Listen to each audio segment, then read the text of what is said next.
आ जाओ बेटा, सबसे पहले सभी लोगों को जोड़ो, क्योंकि कुछ लोग बहुत ही ज्यादा शोर मचा रहे हैं। और शोर वही लोग मचा रहे हैं जिनको ये बात का अफसोस है कि कुछ बच्चों का फायदा क्यों हो गया, क्योंकि किसी का फायदा नहीं होता तो उनका फायदा होता। मैं कल से बार बार एक ही चीज देख रही हूं कि कुछ लोग हैं जो बहुत ज्यादा अननेसेसरी ड्रामा क्रिएट किए थे और उन लोगों का ड्रामास पे अच्छे व्यूज भी आ गए, और फिर उनको अचानक लगा कि ऐसा कैसे हो गया कि जिस चीज को लेकर हम लोग 6 अगस्त को पूरा तांडव करने वाले थे, पूरा कैमरामैन पूरा अपने पूरे के पूरे मीडिया टीम को लेकर 6 के बदले में 5 में मैडम जाकर डीओपीटी से मिल के आ गई और हमारा सारा जो तमाशा था वो धरा का धरा रह गया। तो वो तमाशा हम करते तो हमारे कोर्सेज कुछ ज्यादा बिकते, और वो कोर्सेज नहीं बिक पाए, उनको वो ड्रामा का जो भरपूर फायदा होता वो नहीं मिल पाया। उसका अफसोस दिखा और कुछ ज्यादा दिखा। मुझे भी पुलिस ने पकड़ा था, पुलिस से पकड़ के हाथ पकड़ा, मैं सीधा चली गई बस में, क्योंकि मुझे पता है जब पुलिस वाले पकड़ते हैं ना तो उनके गिरफ्त से छूटा नहीं जा सकता। मैं उछल कूद मचा के व्यूज बटोरूं, उससे अच्छा है सम्मानजनक तरीके से गिरफ्तारी दे दो, क्योंकि ये अपने बच्चों का सवाल है। आंसू बहा बहा के खिड़की से बाहर रोना कि मैं तुम्हारे लिए गिरफ्तार हो रहा, मैं तुम्हारे लिए रो रहा हूं। अरे भाई, कौन बोल रहा रोने के लिए? माँ बाप को कभी देखा है रोते हुए बच्चों के सामने? अगर बच्चों के सामने माँ बाप रोने लगेंगे ना तो बच्चे ऐसे डर जाएंगे, क्या हो गया, क्यों रोते हो, क्यों नाटक करते हो, क्या मतलब है? ये रियल जीवी होने का मतलब नहीं समझ में आया। जो लोग ये बकवास कर रहे हैं कि इन लोग को झुनझुना लॉलीपॉप थमा दिया गया है, किसने कह दिया कि लड़ाई बंद हो गई है? क्या मैंने कहा कि लड़ाई बंद हो गई? क्या वो एक दिन में ताजमहल बना के दे दिए होते क्या आपको? क्या एक दिन की क्रांति में भारत आजाद हो गया? क्या जिस दिन भगत सिंह फांसी की सजा प्राप्त किए, क्या उसी दिन भारत को आजादी मिल गया? किसने कहा कि लड़ाई एक दिन में खत्म हो जाएगी? क्या मैंने कहा कि हम जीत गए? बिल्कुल बिल्कुल पूरी तरह से जीत गए। उन्होंने खुद कहा है हमें समय दीजिए, हम लोग स्टेनो का एग्जाम और सीजीएल का एग्जाम ठीक से करा के दिखा देंगे, और आपके जो डिमांड्स है वो डिमांड्स जो है वो है प्रॉपर इंफ्रास्ट्रक्चर का और सेंटर नजदीक का, वो हम लोग कंप्लीट करने की पूरी कोशिश करेंगे। और नहीं हो पाएगा तो वापस आइएगा। एक बात बताइए, मॉनसून सत्र के बीच में अगर जितेंद्र सिंह जी आके 2 घंटा बैठ के बात किए और सामने बिल्कुल सामने एसएससी चेयरमैन को बिठा के बात की है, क्या चाहिए और आपको? हम वहां पे इनकलाब जिंदाबाद करते हैं, मतलब जिन बच्चों को जो थोड़ी रिलीफ मिल सकती थी वो रिलीफ लेके नहीं आती। मैं सीपीओ वालों का रिजल्ट नहीं लाती, क्योंकि आप मैथ्स के टीचर बैठे हुए हैं, आप रीजनिंग के टीचर बैठे हुए हैं, आपको लग रहा है सीपीओ का रिजल्ट आ गया तो मैडम का 250 मार्क्स का। क्या नौटंकी है, क्यों नौटंकी कर रहे हैं? मैं फिर से क्योंकि आप लोगों को समझ धीरे आता है, आप लोगों को समझ जल्दी नहीं आता, शायद मूड बुद्धि है, इसलिए फिर से मैं आपको समझा दूं कि जो हम लोगों ने डिमांड किया था वो डिमांड्स क्या थे और क्या जवाब दिया गया। और सबसे पहले एक बात सुन लीजिए, हम जो बार बार कह रहे हैं एडिक्विटी को हटाओ, एडिक्विटी को हटाओ, एडिक्विटी को हटाओ, उनका कहना है क्या आप टीसीएस से आपने कमीशन खाया है? क्या आप टीसीएस के स्पोक पर्सन हैं? आपकी अपनी क्रेडिबिलिटी पर सवाल उठ रहा है क्योंकि आप बार बार टीसीएस कर रहे हो। तब हमने कहा कि भाई हमें टीसीएस से कोई मतलब नहीं है, आप लेकिन एग्जाम में जो हमें फैसिलिटीज चाहिए, प्रॉपर इंफ्रास्ट्रक्चर, पेन पेंसिल वगैरह होना चाहिए, एग्जाम सेंटर नजदीक होना चाहिए, वहां पे जाने की सुविधा होनी चाहिए, एग्जाम सेंटर तबेले में और खेतों में नहीं होना चाहिए। उन्होंने कहा ये सब कुछ हम देखेंगे, लेकिन एग्जाम किससे करवाना है वो हम देखेंगे, आप हमें इंस्ट्रक्शन नहीं देंगे। और हम इंस्ट्रक्शन दे भी नहीं सकते। हमारा कहना था एडिक्विटी को हटाओ, टीसीएस को लाओ। उन्होंने कहा कि आप ये बात नहीं कहेंगे, हो सकता है हम हटा दे, लेकिन वो आप डिसाइड नहीं करेंगे। आपको क्या फैसिलिटी चाहिए वो बताइए, फैसिलिटीज बताइए बस। आप अपने क्रेडिबिलिटी पर सवाल मत उठवाइए, क्योंकि हमें ऐसा लग रहा है कि आपको टीसीएस फंडिंग कर रहा है। अब एक बात बताओ, मतलब कहे ना हम लोग की हालत क्या है, ना खुदा मिला ना विसाले सनम, ना इधर के रहे ना उधर के रहे। और उसके बाद ये रियल जीवी जो टीचर्स है, इनको मैं बता दूं, बेटा तुम्हारा भी बुलावा आएगा, तुम्हें भी लोग पूछेंगे, लेकिन पहले कुछ साल एरिया तो घिस लो इस फील्ड में। 20 साल से घिस रही हूं मैं, तुम लोग कुछ साल तो घिस लो। तुम्हारा इसलिए बुलावा नहीं आ रहा है क्योंकि तुम तो आए ही हो 2020 में। अगर तुम 2020 में कोविड के देती हो बेटा, तो 2020 के में तुम आए हो। ध्यान से सुनिए, आप हमारे बच्चे की तरह ही है अभी। आप इतने बड़े नहीं हुए हो कि आप मुझसे सवाल पूछोगे, मेरे क्रेडिबिलिटी पर उंगली उठाओगे। सबसे पहले तुम 2020 में आए हो। 2013 के प्रोटेस्ट में ये नीतू सिंह थी, 2014 के प्रोटेस्ट में ये नीतू सिंह थी, 2017 के प्रोटेस्ट में ये नीतू सिंह थी। भैया मुझे तो मंत्री जी ने पहचान लिया शक्ल से, क्योंकि 2017 में भी उनसे मुलाकात हुई थी। जब हमने सीपीओएसआई के रिजल्ट के बारे में बात किया है तो उन्होंने कटाक्ष भी कर दिया मेरे ऊपर। सब कुछ सह रही थी मैं। आप कहते हो निज अपने हित की बात कर रही हूं मैं। अगर अपने हित के लिए गई होती ना, तो सबसे पहले हाथ जोड़ के मैं कहती हमारे पर जो एफआईआर हुआ प्लीज हटा दीजिए। लेकिन हमने नहीं बोला। ये देख लो, ये हमारे पास डीओपीटी का स्टाफ के द्वारा कांटेक्ट किया गया था कि आपसे DOPT asked for your number और आपको मिलना है। हम अपना पोस्ट उन्होंने लिखा था कि आपको डीओपीटी से। हमने इसको 2 दिन के बाद देखा, और इसीलिए 2 दिन के बाद देखा क्योंकि मैं फेसबुक नहीं चला रही थी। लेकिन तब तक आभास सैनी सर ने मेल कर दिया था। मेल के जवाब में फट से जवाब आ गया, और फट से जवाब आके चट से हम लोग की मीटिंग के लिए बुला लिया गया। और बता दूं आपको, आप लोगों को इतनी आग क्यों लग रही है वो मैं रीजन देती हूं आपको। आग इसलिए लग रही है क्योंकि आपने उछल कूद मचा के पूरे के पूरे पुलिस को ऐसे ऐसे खींचा तानी रहा। अरे भैया चुपचाप से चढ़ के चल जाओ ना बस में, क्या रील बनवा रहे हो। हमको भी पकड़ी थी पुलिस ने, हम चुपचाप से चढ़ गए। हम तो मुंह निकाल निकाल के नहीं रो रहे थे। क्यों रोए, क्यों कमजोरी दिखाओगे इतना इतना, जरा बताओ तो। अब आपका कहना है कि नहीं हमें नहीं बुलाया गया। नहीं बुलाया गया क्योंकि आप अभी दम नहीं रखते बुलाने का। अभी आप 2020 में आए हैं, 10 साल एरिया घिसिए, 2030 में आपको बुलाया जाएगा। हम 2009 से एड़ी घिस रहे हैं तो इसीलिए हमको बुलाया गया। हम 2006 से यहां पर हैं, 2009 से एसएससी चला रहे हैं, तो हमें अभी बुलाया गया। आपको भी बुलाया जाएगा। थोड़ा 10 साल तो मजा ले लो पहले। लेकिन हुआ क्या, आपका कहना है कि नहीं आपको क्यों बुलाया गया। हमें बुलाया गया था भैया। आभास सैनी सर ने मेल भी किया था, उन्होंने कहा सिर्फ 3 लोग रहेंगे।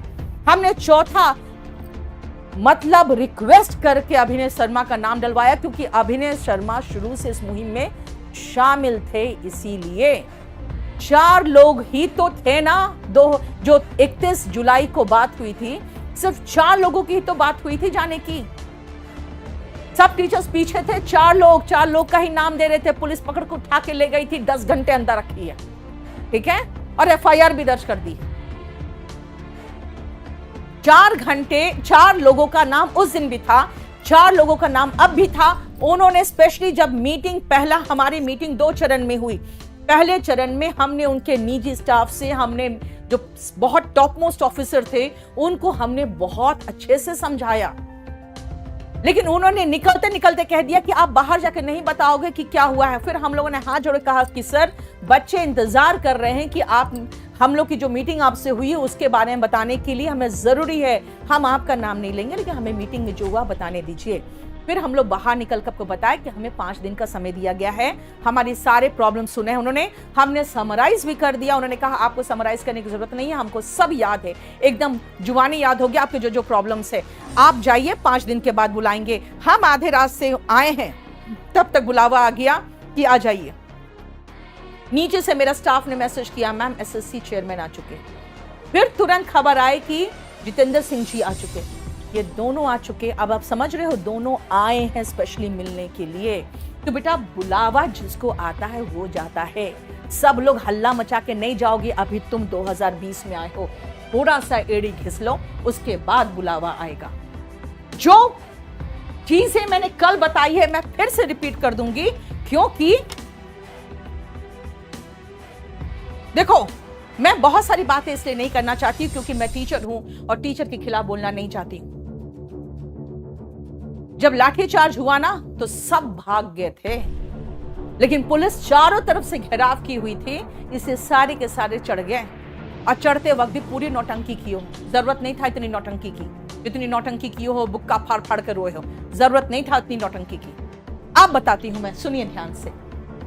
6 तारीख, कल 6 तारीख है, पूरे भारतवर्ष से स्टूडेंट्स मैसेज, मेरा जो अपना पर्सनल ये टेलीग्राम है, व्हाट्सएप है, सब भर गया है। क्यों मैडम, कल का क्या है मैडम, कल हम लोग पहुंच रहे हैं। अरे भैया मैंने नहीं बुलाया था 6 तारीख को। 6 तारीख को सबसे पहले किसने बुलाया था आपको अच्छे से पता है। और उन्होंने 6 तारीख की जगह पे अब कह रहे हैं वो कि हम 1 सप्ताह बाद फिर से बोलेंगे। बेटा आप 6 तारीख को बुलाए थे तो फिर 1 सप्ताह बाद क्यों बुला रहे हैं? मैं कह देती हूं बच्चों, तुमको मैं किसी भी आंदोलन में शामिल इसलिए नहीं करूंगी क्योंकि मैं तुम्हारे खिलाफ कुछ भी होने नहीं देना चाहती हूं। मैं एक एक बात पर, मुद्दे पर बात करूंगी, ध्यान से सुनना।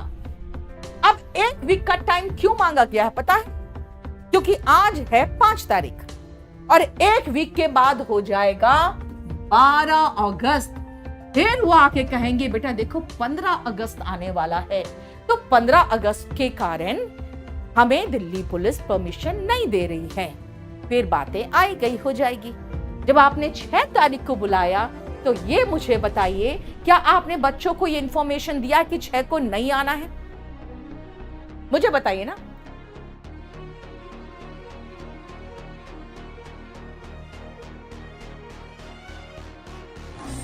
मुझे ये बताओ, क्या 6 तारीख को जो आपने बच्चों को बुला लिया, क्या ये 6 तारीख वालों को आपने, एक बात बताइए, इंफॉर्मेशन दिया है? आपने दिया है 6 तारीख वालों को कोई टाइम, कोई इंफॉर्मेशन कि नहीं आना है? आपको पता है कितने बच्चे वहां से चल चुके हैं? क्यों बुलाया बच्चों को? किस लिए बुलाया था? मैंने तो नहीं बुलाया था। मैंने क्यों नहीं बुलाया था वो भी मैं बता दूं। और आप 6 तारीख को कह के फिर से उनको 1 वीक का टाइम दे रहे हैं ताकि 12 अगस्त हो जाए। फिर आप कहेंगे 15 अगस्त आ गया और कुछ नहीं करेंगे। आप दम नहीं, आप में बकवास करते हैं, सिर्फ दिखावा, सिर्फ उछल कूद, सिर्फ रील बनाना है आपको बस, और कुछ नहीं करना है। किस बात का आंसू बहा रहे थे? जब इतने कमजोर हो तो क्या आप लीड कर लेंगे? बात बात में आंसू निकलेगा, आप लीड कर लेंगे। किसके लिए रो रहे थे? वहां कौन से बच्चे पिट रहे थे जिसके लिए आप रो रहे थे? अननेसेसरी नौटंकी। दूसरी बात है, सिलेक्शन फेज की बात आप कर रहे हैं कि क्या मिला है। भाई हमने कहा है कि जब आप 5.5 लाख बच्चे, एसएससी चेयरमैन ने कहा कि 11 लाख लोगों को एडमिट कार्ड दिया गया, 5.5 लाख लोग बच्चे अपियर हुए हैं, तब हमने उनको यही कहा कि 5.5 अगर अपियर हुए हैं 5.5 लाख बच्चों में से, अगर 11 लाख से 5.5 लाख आगे, इसका मतलब है कि आपने सेंटर्स इतने दूर दिए कि बच्चे पहुंच नहीं पाए। उसमें से भी 55,000 बच्चों का प्रॉब्लम है। इसका मतलब यह है कि 55,000, समझते हैं आप, 10% हो गया। भाई एसएससी के चेयरमैन बैकफुट पे थे और बहुत गंदे से बैकफुट पे थे। हम लोगों ने कहा कि इनके साथ प्रॉब्लम हुआ, इनको आप क्या करेंगे? उन्होंने कहा कि इनका जो भी इश्यू है रिजॉल्व किया जाएगा। मैंने कहा इश्यू तो ये आज से आप 5 दिन पहले की बात कर रहे हैं, अभी और बच्चे जुड़ गए होंगे इसमें, क्योंकि 55,000 तो वो है जिनके एग्जाम हो चुके, जिनके एग्जाम हो रहे थे वो, और जिनका मेल आपने चेक ही नहीं किया वो। तब उन्होंने कहा, डीओपीटी मिनिस्टर ने कहा कि अगर एक बच्चा भी एक्स्ट्रा होगा 55,000 में से, एक बच्चा भी एक्स्ट्रा होगा, हम उनका री एग्जाम कराएंगे, उनके जो इश्यूज है वो हम देखेंगे। इसका आप टेंशन मत लीजिए। सिलेक्शन फेज का जब हमें इश्यू रिजॉल्व हो गया तो हम क्या कहते, नहीं हम इसी में टिके रहेंगे, बकवास करते रहो, बैठे रहो। भैया 2 घंटा समय दिया उन्होंने, आप समझ रहे हो? उन्होंने कहा कि अगर 55,000 एक बच्चा भी होगा, इस एक बच्चे को भी नहीं छोड़ेंगे, उनका री एग्जाम कराएंगे, उनका जो इश्यू है पूरा कंप्लीट चेक होगा और उसको हम लोग रिजॉल्व करेंगे।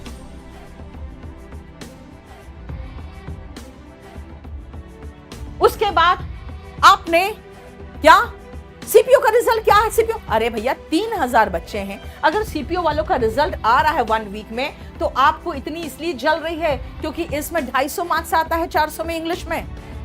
मतलब आपका वही हालत है कि गरीबों को ही मार दो गरीबी हटाने के लिए, यानी सीपीओ को ही मार दो क्योंकि इंग्लिश हटाना है। शर्म आनी चाहिए। सीपीओ के बच्चे अगर 2024 वाले थोड़े से खुश हो जाएंगे तो इतनी आग लग जाएगी आप लोगों को कि आप इनको एकदम गौन मान लिए हैं। फिर कहते हैं नहीं नहीं हमने कराया, आपने कुछ नहीं कराया। पूरे केसेस रिजॉल्व एसएससी चेयरमैन ने किया। उसके बाद उन्होंने कहा है कि जो नॉर्थ ईस्ट के बच्चे थे उनका हाइट का प्रॉब्लम था, वो सब कुछ रिजॉल्व हो गया है, हम 1 सप्ताह के अंदर रिजल्ट निकालने वाले हैं। हो गया मामला, हम खाली डेट लेके आए हैं। आपने कुछ नहीं किया, हमने कुछ नहीं किया, सब कुछ उन्होंने करके रखे हुए थे वो। ठीक है, ये बकवास मत करिए कि आपने किया, आपने किया।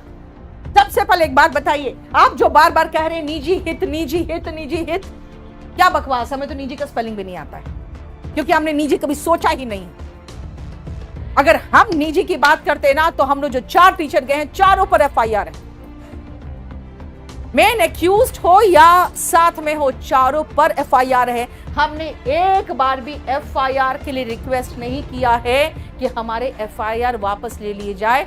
जबकि हम रिक्वेस्ट करते तो मंत्री जी वहां बैठे हुए थे, वो तुरंत सुन सकते थे। हमने कोई रिक्वेस्ट नहीं किया एफआईआर के लिए। और आप क्यों बच्चों को बुला रहे हैं? आपको समझ में आ रहा है बच्चों पर एफआईआर हो गया, 2-4 बच्चों पर। वो एफआईआर की कॉपी मेरे पास भेजें कि मैडम प्लीज हेल्प कर दो। मैंने कहा बिल्कुल कर देंगे। ये एफआईआर बच्चों पर अब क्या चाहते हैं? जब मीटिंग हुई थी 30 तारीख को के नहीं 1 तारीख के रात को मीटिंग हुई है यहाँ पे। मैं मीटिंग में पहुंच पाई हूं करीबन 11:30 बजे। वहां पे मैंने देखा 3 ऐसे स्टूडेंट जिनको मैं जानती हूं और वो सिलेक्टेड है। मैंने कहा तुम लोग यहाँ क्या कर रहे हो, निकलो तुम लोग। नहीं मैडम हम लोग साथ देने। मैंने कहा भाई तुम्हारी अपनी सरकारी नौकरी है, क्या तुम्हें समझ में आता है कि इसी बीच में कोई भी हो सकता है जो सरकार का हो, पुलिस की कोई आदमी हो। अरे भाई तुम क्यों अपनी नौकरी को दाव में लगा रहे हो? उसमें भी उनका ये कहना था, हमारे जो अमित शाह बने हुए हैं उनका, कि नहीं ये हमारा साथ दे रहे हैं, ये अगर ट्वीट कर देंगे, ये अगर थोड़ा सा टेलीग्राम में पोस्ट कर देंगे। मैंने कहा भाई तुम्हारा एक ट्वीट, एक टेलीग्राम पोस्ट तुम्हारी नौकरी खत्म कर देगी, तुम्हें समझ में आता है? अब आप कहोगे मैडम आप डरा रहे हो। बेटा मैं बहुत दिनों से ये सब चीजों को जानती हूँ। वहां पे भी जब पुलिस स्टेशन में थी ना, तो मेरी नजर उन पर थी जो लोग हमें बहुत अच्छे से सर्व करना चाह रहे थे और बार बार नहीं मैडम हम आपके स्टूडेंट हैं, हम आपके हैं, आपके हैं। मुझे समझ में आ रहा था कि भैया ये आपके हैं, आपके हैं, आपके बच्चे हैं कह के ये हमारे बीच में जो घुसे हुए हैं, ये हमारी खबर वहां पहुंचा रहे होंगे कि हमारे क्या क्या षड्यंत्र चल रहे हैं। षड्यंत्र कुछ नहीं चल रहे थे, हम लोग चुपचाप बैठे हुए थे। लेकिन फिर भी मैं समझ रही थी कि उनसे अपना दुख नहीं बतियाना है, क्योंकि वो हमारे बच्चों में से, हमारे टीचर में से नहीं है, तो वो बाहरी आदमी है। आप चाहते हैं बच्चों पर एफआईआर? 6 तारीख को बुलाए थे ना, अब बच्चों को बुला लिए थे। बच्चे रास्ते में, अब उनको संभालिए। बच्चों पर एफआईआर होगा ना, वो सरकारी जो आप चाहते हैं ना, इंस्पेक्टर छोड़ो, तुम प्यून बनने लायक नहीं रहोगे। ठीक है, एक एफआईआर का मतलब होता है कि तुम सरकारी प्यून नहीं बन सकते। और आप सबको 6 तारीख को बुला रहे हैं और हमें कह रहे नहीं आप निजी हित देख रहे हैं। भाई अगर हम निजी हित देखते ना तो बच्चों को पीछे रखकर हम एफआईआर नहीं बर्दाश्त कर रहे होते, बच्चों को पीछे रखकर हम अपनी गिरफ्तारी नहीं दे रहे होते, बच्चों को पीछे रख के कल डीओपीटी के एरिया में सब गए ना टीचर्स, सबकी हाथ में आ गई बाप रे बाप मैडम हम इतने सेंसिटिव एरिया में धरना प्रदर्शन कर रहे थे। हम क्या समझ लिए थे तुम लोग को तो डंडा पड़ा है, गोली नहीं पड़ा, ये समझो ढेर। ऐसे सेंसिटिव एरिया में हम लोग हल्ला मचाए हैं और आप कह रहे हो कि नहीं आप निजी हित देख रहे हो।